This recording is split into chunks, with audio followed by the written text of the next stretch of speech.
সবাইকে জয় শ্রীরাম। সমস্ত যারা নাগরিকবৃন্দ আছেন সারা এই পশ্চিম ত্রিপুরা জেলা সহ সারা ত্রিপুরা রাজ্যের, আমরা সবাই জানি যে রামনবমী, এই রামনবমীর যে দিনটা বিশ্ব হিন্দু পরিষদ প্রতি বছর রামোৎসব হিসাবে আমরা পালন করে আসছি।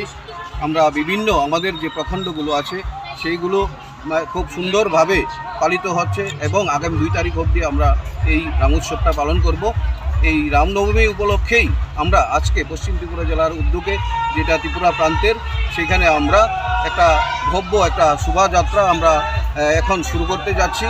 আমরা এই শুভযাত্রাটা যাতে সবাই অংশগ্রহণ করেন, সমস্ত সনাতন নাগরিকরা যাতে অংশগ্রহণ করেন। এই শোভাযাত্রাটা শহরের বিভিন্ন যে পথগুলো আছে সেইগুলো পরিক্রম করে রবীন্দ্র ভবনের সামনে এসে আমরা সবাই একত্রিত হব। ওইখানে আমরা একটা বৌদ্ধিক কার্যক্রম রেখেছি। আমরা চাই সমস্ত যারা সনাতন অংশের নাগরিক আছেন আমরা ঐক্যবদ্ধভাবে আমরা একটা সুন্দর সংস্কৃতিমূলক আমরা সুন্দর সমাজ তথা একটা শক্তিশালী রাষ্ট্র আমরা গঠন করতে চাই।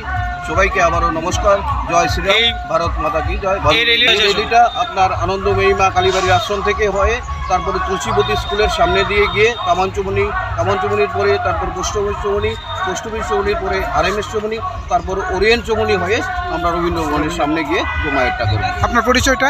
আমি অপূর্ব কুমার দাস, সভাপতির দায়িত্বে আছি বিশ্ব হিন্দু পরিষদ পশ্চিম ত্রিপুরা জেলা। উনি সভাপতি ত্রিপুরা প্রান্ত বিশ্ব হিন্দু পরিষদ।